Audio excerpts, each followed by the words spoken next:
Good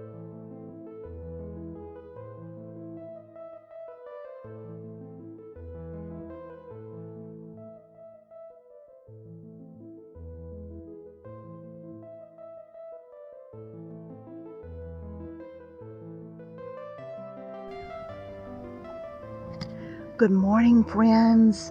We're still at the dog park. If you look way down there, that's the dog park. And we're way up here today. I thought we'd just kind of break it up a little bit, although we're still doing Beethoven and the dog park from a different point of view from right up here at the top of Reno. And if you look over there, there is Reno right down there. And Miss Burleson lives right down there, right in the middle, downtown. Love downtown. And then, of course, over here we have Tahoe on the other side of those snow-capped mountains. Now, of course, it's the end of summer. There's still a little bit of snow up there. But soon, I don't say it'll be gone, but I guess the truth of the matter is it's going to be snowed on again. And then we go again with a new snow season. So Tahoe just the other side, Lake Tahoe just the other side of that. And of course, a lot of Winter Olympic Games have taken place on the other side of those mountains through the years. So we are going to, how about we start our Beethoven in the park right about here, overlooking Reno, and still go ahead and call it Beethoven in the dog park. Beethoven in the dog park, right down there. We're up here today. All right, it's the spring of 1810 in Vienna. Beethoven stood at the window of his apartment on the 5th floor of Palaski House on Mokloresti Basty Street. From here, he could see all over the inner city to the villages and the vineyards, and to the northwest and into the Viennese woods in Vienna. What an amazing view. Beethoven took on a new piano student, Teresa, the niece of his physician and friend Malfatti. And soon he fell in love.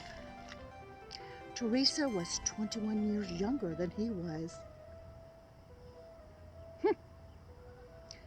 She was talented and emotionative, but her technique needed improvement.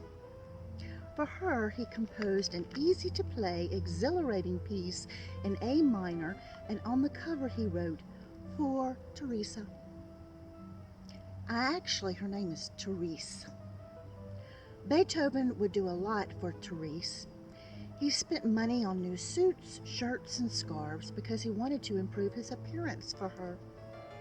Luckily, his royal friends, Archduke Rudolph, Prince Lobwatsky, and Prince Chinsky, had given him a stipend to keep him in Vienna and to prevent him from taking offers from foreign princes.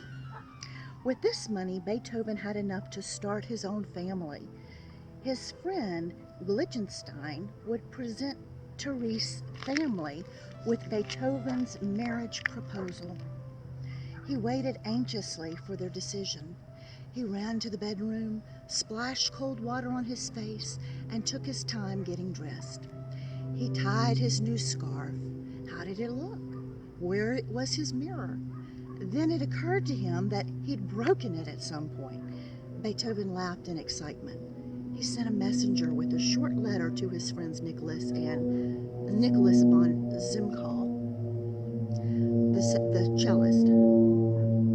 "Could I please borrow the mirror that's hanging in your window?" Therese's parents rejected the marriage proposal, and Beethoven was devastated. Never again would he expect anything from other people. "That's it," he wrote to Gleckenstein. Alas, poor Beethoven, you can't expect to find happiness from outside. You'll have to find happiness from within. Beethoven holed up in his apartment, read poetry by Goethe, and set some to music. Look, he didn't care what he or his apartment looked like. One day, pretty young Benito von Beethoven arrived at the filthy apartment. Oh dear. Girls do not like filthy apartments. I can tell you that's just the truth. All right, not only was she the sister of a poet, she was also engaged to one. And it was her first time in Vienna. She was curious about the famous composer. Familiar with Beethoven's music, she yearned to learn more about him. The apartment seemed strange to her. In the first room, it looked like Beethoven was still in the process of moving in. There were 2 legless pianos on the floor, a suitcase spilling clothes, and a chair with 3 legs. Nightshirts were thrown about the bedroom, but Vienna was able to do what his friends were not. She was able to help pull Beethoven from his loneliness. He played a new song for her that he had set to one of Goethe's poems, a song that would later bring people to tears. Instead of crying, she applauded enthusiastically. Beethoven liked her reaction. Most people were moved by music that's played well, but not artistic people. Artists are fiery, they don't cry, said Beethoven. Beethoven had long dreamed of meeting Goethe. When he had composed one of Goethe's dramas, Egmont, he sent a copy to Goethe through his publisher in Leipzig. Shortly after he wrote to Goethe, "I wish to know your judgment about the piece. Even your disapproval would be invaluable for me and my art, and it would be accepted as equally as the highest praise. Your admirer, Ludwig van Beethoven."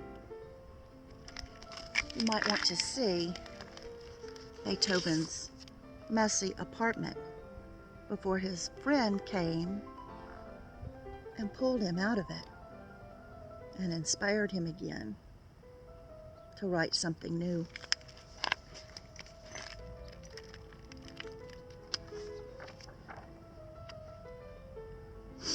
Bettina was a close friend of Goethe, and she arranged for Beethoven to meet him in the Bohemian spa of Talleps. Since the war with France, Austria currency had lost 1/5 of its value, and Beethoven's stipend was worth much less. He begged his sponsors to increase his salary, but Archduke Rudolf took his time responding, and Prince Leibowitz declined. His extravagance had depleted his finances. Even Prince Klinsky, treasurer, denied an increase. Still, Beethoven composed diligently. His 7th Symphony was finished, and he had begun working on his 8th Symphony. Before he went to Lips for his meeting with Goethe, he stopped to visit Prince Kinsky in Prague. There was a motive behind his visit, and Prince Kinsky understood immediately. Of course, he would raise Beethoven's stipend. Apologizing for the stubbornness of his treasurer, he gave Beethoven an advance.